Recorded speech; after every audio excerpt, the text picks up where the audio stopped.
Hello and welcome to Aaron's Games. I'm Aaron, let's talk about some games! And if you're wondering where the beard's gone, so am I, because I used the wrong attachment on my lawnmower. Welcome to, ostensibly, the first D&D episode that I'm recording. Hence, I'm wearing my special Beware of the Smiling DM t-shirt, which I got from QWERTY.com. So, I am fully obsessed with D&D. Has to be said, I've only been playing it for a few months and I love it. I love it so much, and it's like a full-blown affair, part of my life now. So recently, while browsing the web and seeing all the D&D content flowing through my feed, I found a post from Secret Cat Shop advertising this new thing called Dice for Masks, a mystery dice set which would be pre-ordered and all of the proceeds from it would go to funding masks, hence the name Dice for Masks. So I bought some, obviously.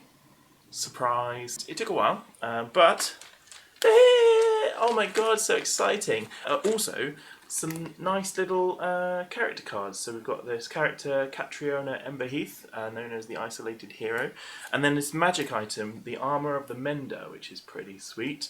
I wasn't expecting to get any of those cards, so... And let me just read the official blurb from the thing. It says, "Thank you. The proceeds from every sale are used to buy face masks desperately needed by healthcare workers around the globe. Find more information about this project and who has helped bring it to life at cerberussupplies.com/dice4masks.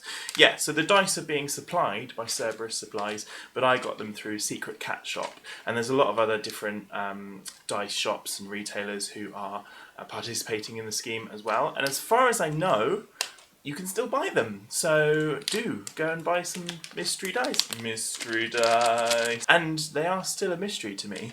I haven't opened them. You can see that the packet is still sealed, because I thought I'd save opening them for this video. So what I thought I'd do is open the dice now, and based on what they look like and what that kind of inspires me to do, create a new character just from scratch, based purely on these dice.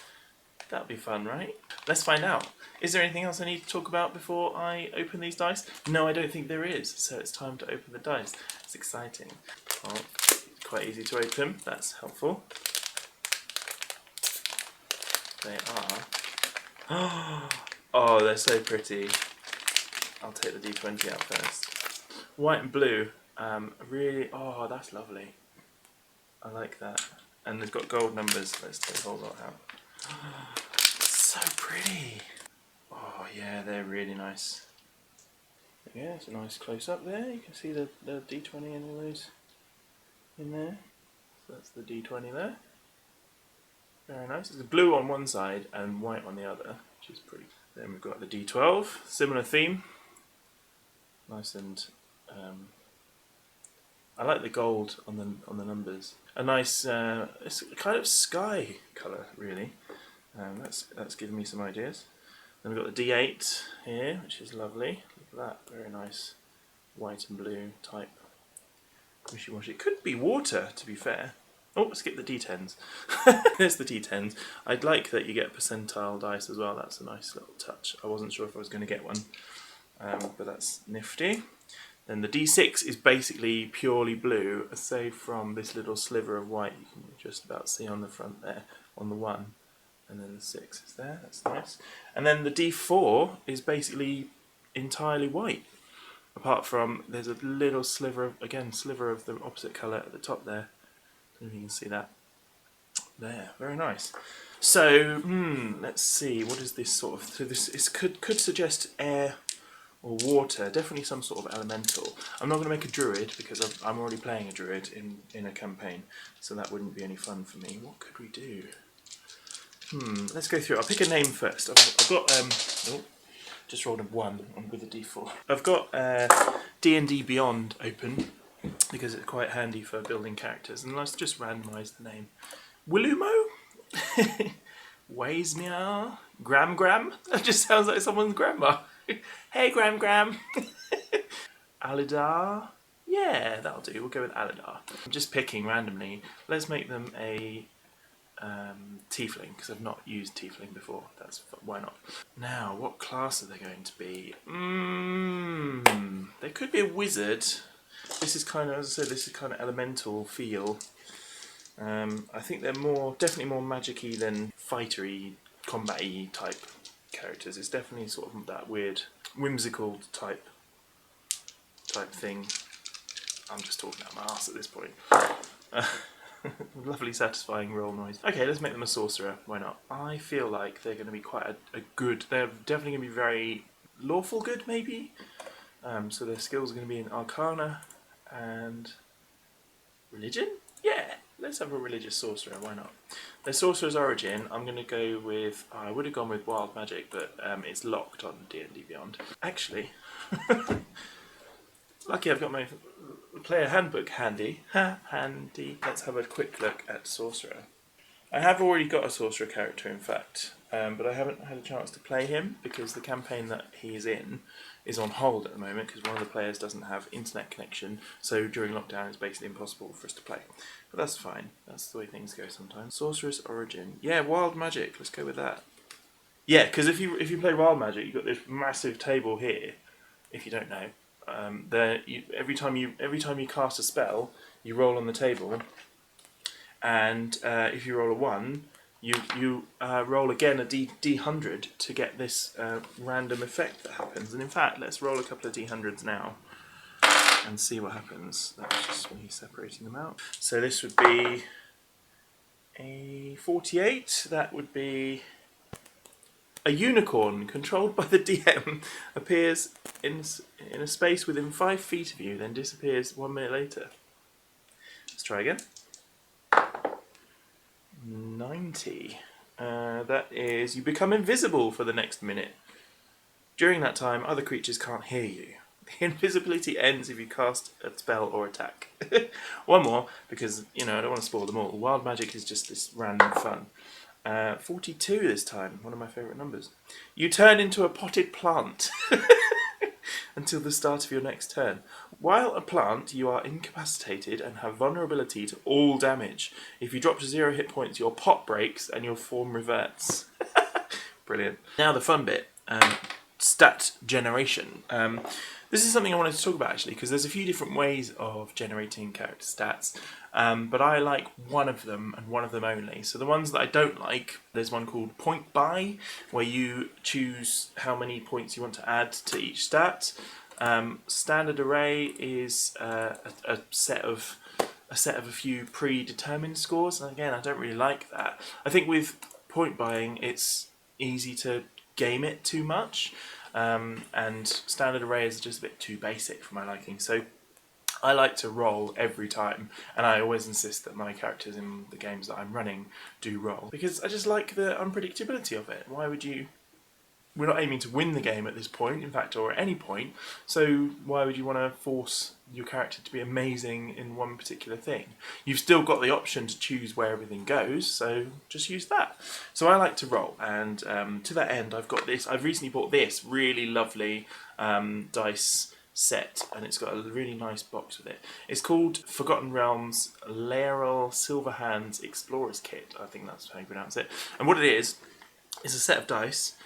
So you get these really nice opal blue coloured dice, that's some of the D6s. You get 2 giant D20s because, that's awesome. For comparison, that's the size of a normal D20. It's about double, and they're so much fun to roll.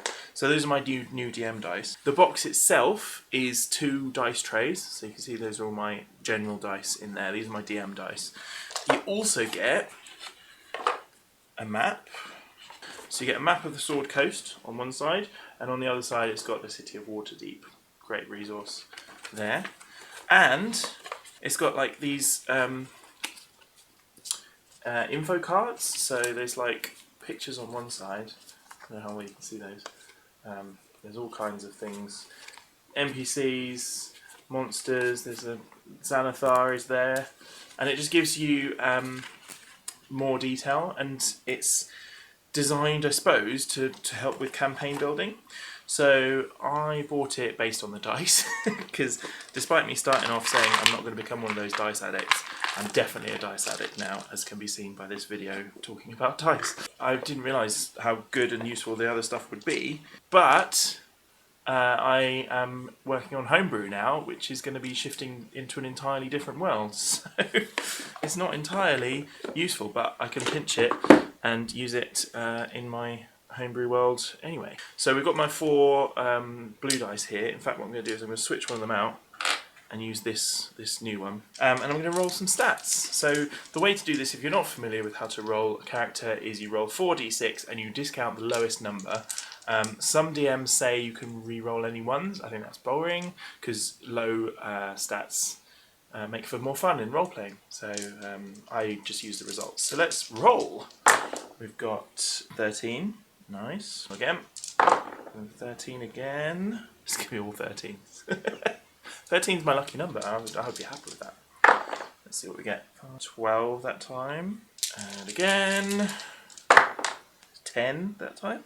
2 more. And 13 again.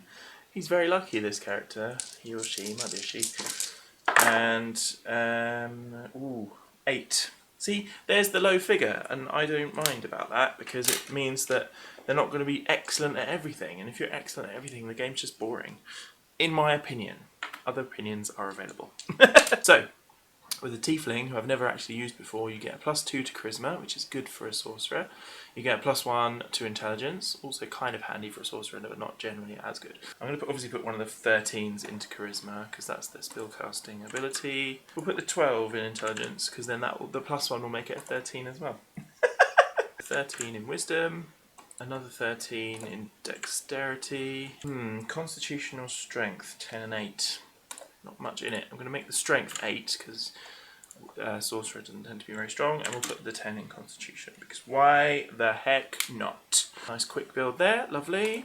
Background wise, again, you don't get very many options on D&D Beyond unless you pay for the stuff. I've got all the books, so I don't really want to pay for all the content online because I've got it in paper form, which I think is better. But, you know, if I was rich and had money to burn, then I probably would, because it's just easy to use. Having it all there programmed in is nice. But there we are. Let's go with folk hero. That'll do, won't it? Painter's supplies, why not? And you also get rustic hospitality, so you can fit in with common folk at ease. There you go. We don't get any attuned magic items to start with because that's overpowered. Choose the starting equipment. Let's have any simple weapon. They're going to have on D&D Beyond, something comes up called an Iklwa, YKLWA. I have no idea what the hell that is, so I never end up picking it. They could have a dagger. I feel like they wouldn't really want much in the way of weaponry. An arcane focus, obviously. They can have a... Let's make it kind of like that, so like a nice crystal. That'll do. And they get an explorer's pack. 2 daggers as well, so they've now got 3 daggers. Amazing. And artisan's tools. Paint. Didn't we already pick that? Oh, we picked the proficiency and then we get the tools. So with painter supplies, put them on there. And a pouch containing 10 gold pieces. Lovely. And that's it, really? Not much more to it than that. So we've got Aladar, a tiefling sorcerer. They've got 7 hit points. Yep, sorcerers don't get the greatest in terms of hit points. Not as bad as wizard, but pretty bad. AC 14. They haven't got any armour to start with. That's good. Dagger to attack with, which gives them a +3 on attack because of the dexterity and the proficiency with it. That's alright. Yeah, so they've got 13, 13, 13 in dexterity, intelligence, wisdom, 15 in charisma, which gives them a +2, -1 in strength because they're not going to be fighting with strength. Spell save DC is 12, which is pretty bad. But for a first level character, that's what you kind of expect, I guess. Spell attack +4, and they've got thaumaturgy as a cantrip. Lovely. Well, that was fun, wasn't it? So these are going to go into my dice box of delights. They'll go in there like that. And I love this box. It's so shiny and delicious, isn't it? I mean, no, not delicious. That's the wrong word. That's the end of this video. If you've taken part in the Mystery Dice initiative as well, Dice for Masks, then show me what dice you got. I have a couple of friends who I've seen who've got theirs, and they look really cool. So show me what you've got. Put in the comments what type of colours, design, patterns, whatever that you got. If you like the video, then subscribe. You can do that down here, and you can also follow me on Twitter, and you can also, if you're not watching this on YouTube, there's a link to the video down the bottom very corner, and press like and leave a comment and send me your bank details. No, you don't have to do that. You could do that. And that's it. I'll see you again soon. Bye!